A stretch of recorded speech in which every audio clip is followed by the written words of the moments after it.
6강을 보겠습니다. 자, 그러면 지금 우리는 어떤 상태 가운데 있냐는 거예요. 이걸 우리가 잘 정리해야 됩니다. 지금 인간은 두 가지 각도로 좀 살펴보고 봐야 될 것 같은데, 하나는 모든 것을 잃어버렸다. 또 하나는 그리고 지금 이렇게 비참하다. 이렇게 두 각도로 살펴봐야 될 것 같습니다. 지난번에도 여러 번 언급을 좀 드렸는데, 중남미의 어떤 나라로 제가 기억난다. 그걸 자료를 찾아봐도 없어요. 어떤 나라의 이 대통령이 어제까지 이제 독재하듯이 엄청난 어떤 자금을 횡령하고 하다가 쿠데타가 일어났는지 급히 이 사람이 도망을 한 거예요.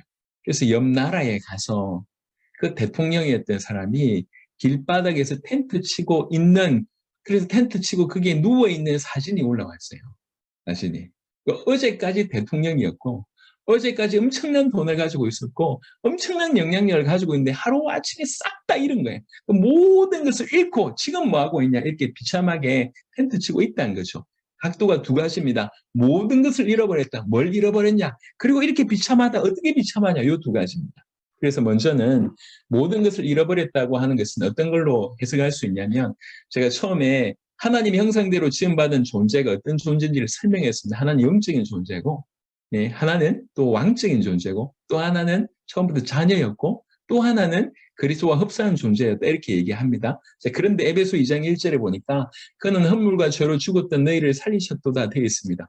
헛물과 죄로 죽었었다고 얘기합니다. 모든 인간들은 하나님과 단절되는 순간에 죽은 존재가 됐습니다. 예. 우리 영혼은 멸절하지 않습니다. 멸절하지 않습니다. 근데 성경에는 생명과 죽음을 항상 관계로 풉니다. 하나님과 이제 끊어져 있기 때문에 죽은 존재가 된 것입니다. 굳이 좀 기능적으로 표현을 하자면, 영혼이 분명히 살아있음에도 불구하고 살아있는 역할을 못하는 거죠. 무슨 말이냐면, 이제 여러분 좋은 핸드폰 가지고, 좋은 노트북 가지고 있다 할지라도 전원이 공급되지 않으면 그 좋은 핸드폰과 노트북이 아무짝에도 쓸모가 없습니다. 우리는요, 하나님과 연결되어 있을 때 살 존재입니다. 창세기 2장 7절이 그것을 언급합니다. 생기가 그 코에 들어가서 생명이 됐다고 얘기하잖아요. 생기가 들어갔다, 이게 성령이 임하신다고 하는 표현하고 똑같은 표현이라고 얘기합니다.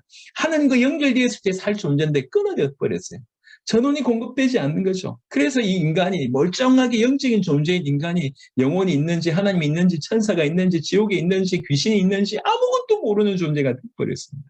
네, 죽어 있는 거죠.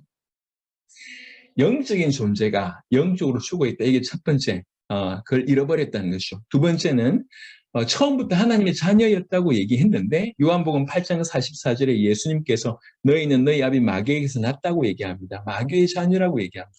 하나님의 자녀였는데 지금은 사단의 자녀가 되어버렸어요. 자, 그리고 그 다음에 갈라디아 4장 8절에 보니까 그러나 너희가 그때에는 하나님을 알지 못하여 본질상 하나님이 아닌 자들에게 종노릇하였더니, 히브리 2장 15절에 또 죽기를 무서워함으로 한평생 매어 종노릇하는 모든 자들을 놓아주려 하시니, 아까 말씀드리기를 인간은 왕적인 존재라고 얘기했지 않습니까? 그런데 지금 어떻게 됐냐면 죽음의 종노릇 할 뿐만 아니라 하나님 아닌 자들에게 종노릇하는 종이 돼버렸습니다. 이런 상태가 된 것. 마귀의 종이 됐고 세상의 종이 돼버렸습니다. 모든 걸 잃어버려서 지금 모든 신분을 다 잃어버려서 그런 것이죠. 자, 더 결정적인 것은 인간이 그리스도와 흡사한 존재라고 얘기했습니다. 그리스도와 흡사한 존재라고 하는 것은 제일 좋은 표현 중에 하나가 뭐냐면 그 정도로 아버지의 영광을 드러낼 존재라고 하는 것입니다. 예. 아담과 하와가 이제 처음에 지음을 받았을 때에 옷을 입지 않았잖아요. 예, 벌거벗었으나 부끄러운 줄 몰랐지 않습니까? 왜 그러냐? 서로를 통해서 그러니까 하나님의 영광을 보니까 그런 것입니다. 원래 인간은 하나님의 영광을 드러낼 그런 존재, 심지어 그리스도와 흡사한 존재였는데 어떻게 됐냐면 모든 사람이 죄를 범하였기 때문에 하나님의 영광에 이르지 못하는 존재가 되었습니다. 절대로 하나님의 영광에 이를 수가 없는, 절대로 도달할 수가 없는, 그 하나님의 영광을 드러낼 수 없는 존재가 되어버렸습니다. 모든 걸 잃어버린 것입니다. 인간에게 있어서 가장 고귀하다고 할 수 있는 그 모든 것을 싸그리 잃어버렸습니다. 싸그리 잃어버리고, 그러면 지금 어떻게 됐냐 말이에요. 어제 대통령이었던 자가 대통령에서 잘리고, 그 다음에 모든 권세에서 잘리고, 그리고 모든 돈을 다 잃어버리고, 지금은 어떻게 됐냐 말이에요. 저 땅바닥에서 비참하게 살고 있는 아까 말씀드렸던 그 대통령처럼 지금 우리 인간은 어떻게 돼 있냐 말이에요. 그게 성경 요소의 인간의 비참함을 얘기하고 있습니다. 창세기 1장 2절에 땅이 혼돈하고 공허하며 흑암이 깊음이 있고 하나님의 영은 수면 위에 운행하시니라.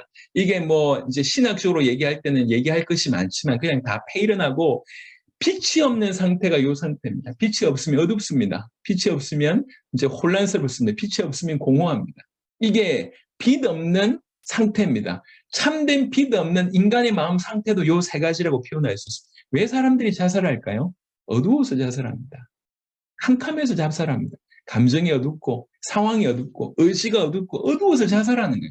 우리나라 지금 자살 비율이 굉장히 높아지고 있습니다. 전부 어둡습니다. 요즘에는 각각의 분노 게이지가 점점 높아지는 것 같아요. 마지막 때 그런 일이 벌어진다고 얘기하는데 더욱 그럴 것 같습니다. 어둡습니다. 어두우니까 뭐합니까? 혼란스럽습니다. 어떤 길이 정답인지 몰라요. 그러니까 뭐 가는데 심지어 교회 안에 있으면서도 가는데 계속 부딪히는 거예요. 이게 길인가 저게 길인가. 또 어떤 길이라고 생각해서 목적지에 갔는데 그 길이 아니란 걸 알았어요. 그때 오는 게 뭡니까? 그때 오는 게 혼란이라고 하는 겁니다. 허무라고 하는 겁니다. 허무. 네. 그래서 제가 누구에게 들어보니까 우리나라에서 가장 독한 술을 마시는 그룹들이 있다고 합니다. 그 그룹들이 누구냐? 법조인들이에요. 법조인. 예. 판사, 변호사, 검사 이런 사람들. 왜 그렇습니까? 그 사람들이 하는 일이 우리나라에서 가장 악질들만 상대하거든요. 이런 죄인이 있을까? 이런 사람들만 상대하면서 그 정죄를 하지 않습니까? 이게 밖으로 볼 땐 인정받고 뭐 좋은데 이게 견딜 수가 없는 거예요. 그래서 독주를 마시는 거예요. 우리나라에서 가장 마약을 많이 손댈 수 있는 그룹들이 있다고 합니다. 그게 아픈 사람들 고치는 사람들이에요. 의사들, 간호사들, 돈 많이 받지 않습니까? 사회적으로 인정받죠. 하지만 이 사람들이 하는 일이 뭡니까? 늘 아픈 사람들만. 치과의사 항상 남의 이빨만 들여다보고 있습니다. 일평생. 예, 얼마나 힘든 일입니까? 돈은 많이 벌지만 이게 견딜 수가 없는 거예요. 쉽게 또 마약을 손댈 수도 있는 그런 부분이고요. 빠졌다 들어가는 거죠. 뭔가 의사가 되면 될 줄 알고 회사 CEO가 되면 될 줄 알고 뭔가 됐는데 그다음 무너집니다. 여러분 가난하고 죄송합니다. 가난하고 무능한 사람들이 짓는 죄의 수준과 똑똑하고 성공한 사람들이 짓는 죄의 수준이 틀립니다. 이게 틀려요. 매 꼭대기까지 올라갔는데 이 길이 아닌 거예요. 예, 그래서 성공한 남자들이 더 많이 타락하잖아요. 이거 뭐 보고 또 비난하실 수 있는데 대부분이 그렇다는 얘기입니다. 비난하는 게 아니고. 그래서 여러분 생각을 해보세요. 왜 이러냐 말이에요. 흑암 가운데 있고 혼란 가운데 있고 허무한 가운데 있는 이유는 빛이 없어서 그렇습니다. 이게 인간의 상태입니다. 창세기 6장 5절에 여호와께서 사람의 죄악이 세상에 가득함과 그의 마음으로 생각한 모든 계획이 항상 악할 뿐임을 보시고 지금도 마찬가지입니다. 그 마음과 생각이 이런 상태입니다. 예레미야 17장 9절 만물보다 거짓되고 심히 부패한 것이 마음이라고 얘기하셨습니다. 우리 주님이 진단하신 거예요. 마태복음 11장 28절에 그래서 항상 수고하고 무거운 짐을 지고 있다고 얘기하고 있습니다. 항상 수고하고 무거운 짐을 지고 있습니다. 모두가 예외 없이 모두가. 이사 1장 4절부터 6절은 인간의 상태를 제가 생각할 땐 가장 잘 설명한 구절 중에 하나라고 보여집니다. 슬프다. 범죄한 나라요. 허물진 백성이요. 행악의 종자요. 행위가 부패한 자식이로다. 그들이 여호와를 버리며 이스라엘의 거룩하신 이를 만홀히 여겨 멀리하고 물러갔도다. 우리도 마찬가지입니다. 우리는 응답에 기뻐하고 이렇게 기적이 기뻐하지만 여호와를 원하지 않습니다. 하나님을 원하지 않습니다. 심지어 그 이름을 굉장히 경솔하게 여깁니다. 만홀히 여깁니다. 그러면서 계속 멀리하고 물러갑니다. 그래서 그 결과로 너희가 어찌하여 매를 더 맞으려고 폐역을 거듭하느냐. 온 머리는 병들었고 온 마음은 피곤하였으며 발바닥에서 머리까지 성한 곳이 없이 상한 곳과 터진 것과 새로 맞은 흔적뿐이거늘 그것을 짜며 싸매며 기름으로 부드럽게 함을 받지 못하였도다. 머리부터 발끝까지 온통 터진 것밖에 없는데 치유함을 받을 수 없는 상태라고 지금 얘기하고 있습니다. 이게 지금 인간의 상태입니다. 예외 없이 우리 모두가 지금 이 상태 가운데 있습니다. 마가복음 7장 21절부터 23절엔 더 직접적으로 속에서 그 사람의 마음에서 나오는 것은 악한 생각, 곧 음란과 도둑질과 살인과 간음과 탐욕과 악독과 속임과 음탕과 질투와 비방과 교만과 우매함이니 이 모든 악한 것이 다 속에서 나와서 우리 속에 있다는 거잖아요. 다 속에서 나와서 사람을 더럽게 하느니라. 이게 지금 인간의 상태입니다. 아까 제가 창세기 3장 16절부터 19절 인간의 어떤 저주받은 그 모든 모습들을 제가 언급을 했습니다. 그러다가 히브리 9장 27절 한 번 죽는 것은 정해진 것이요 그 후에는 심판이 있으니 결국 죽게 되고 결국 심판받게 됩니다. 그 심판에서 천국과 지옥은 착한 놈 천국 가고 나쁜 놈 지옥 가는 게 아닙니다. 모든 인간은 죄인입니다. 그게 기준입니다. 그래서 이 죄인이 그의 죄 문제 해결받으면 천국 가고 그 죄 문제 해결받지 못하면 지옥 가는 것입니다. 어쩔 수가 없어요. 마태복음 25장 41절에 또 왼편에 있는 자들에게 이르시되 저주를 받은 자들아 나를 떠나 마귀와 그 사자들 위하여 예비된 영원한 불에 들어가라. 여러분 지금 과학이 암만 발달해도 성경에 정하는 이것이 진리임을 받으시길 바랍니다. 천국과 지옥이 분명히 존재하고 있습니다. 그리고 올바로 예수님을 구주로 영접하지 못해서 믿지 못하면 그 죄가 해결되지 않기 때문에 그 죄값으로 결국 저는 심판을 받게 되어 있다고 성경은 얘기하고 있습니다. 자, 모든 것을 잃어버렸습니다. 왕이었던 인간이 종이 되고 영적인 존재였던 인간이 죽어버렸고 하나님의 자녀였던 인간이 사단의 자녀가 되고 하나님의 영광을 드러낼 그리스도 흡사한 존재였던 인간이 완전히 죄인이 되어서 하나님의 영광을 도무지 드러낼 수 없는 이러지 못하는 존재가 되었습니다. 그리고 지금은 말로 다 할 수 없는 비참함이 그의 마음과 그의 생각과 그 모든 것들이 쭉 되고 있습니다. 머리부터 발끝까지 온몸이 병들어서 어떻게 감당할 수 없는 그런 상태 가운데 있습니다. 이게 현재의 상태입니다. 이 상태에 우리 안에 구원의 길이 없습니다. 우리 안에 0% 구원의 길이 없습니다. 그래서 구원은 외부에서 와야 돼요. 외부에서 오셔서 우리를 건져내셔야 됩니다. 이 상태 가운데 있기 때문에.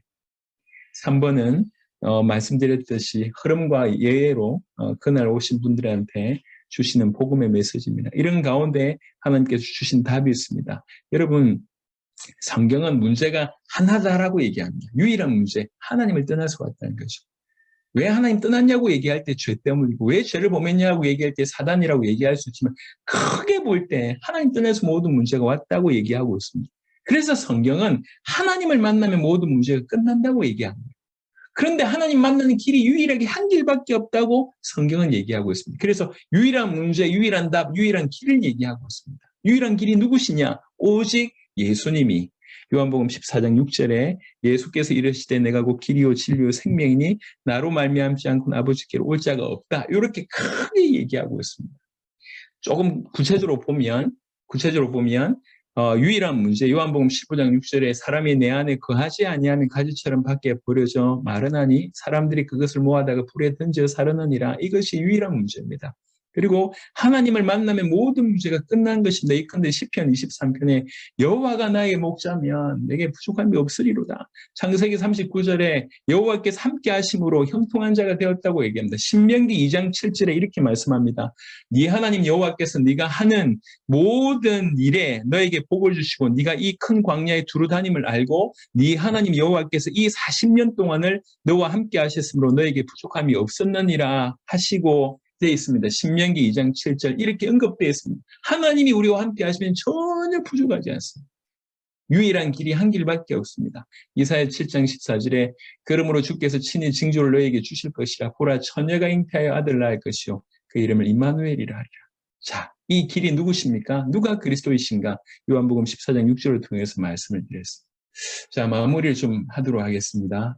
목표한 대로 제가 오늘 4강을 좀 한 것 같습니다. 여러분 저는 어딜 가든지 딴 말을 하지 않고 어떻게든지 예수가 그리스도라고 한 이 말을 계속 하고 있습니다. 그리고 저뿐만 아니라 저를 통해서 또 저희를 통해서 복음 받은 자들이 그날을 살리기 위해서 정리를 해서 이 메시지를 전달했는데 이 전달했던 메시지를 통해서 여러 나라가 지금 살아나고 있습니다. 그래서 여러 나라 살린 메시지를 지금 그대로 여러분들에게 이제 이렇게 할 수만 있다면 그대로 전달하려고 지금 노력하고 있습니다. 들어보시면 알겠지만 여러분 조금만 마음을 열어서 여러분들이 소화하고 여러분들이 주변에게 복음 전하려고 할 때 충분히 유익이 될 거고 어떤 면으로서는 굉장히 재미있을 것입니다. 그래서 이제 나흘 동안에 아침 9시부터 12시 반까지 시간을 낸다는 것이 여러분에게 힘든 일이라는 걸 제가 알고 있습니다.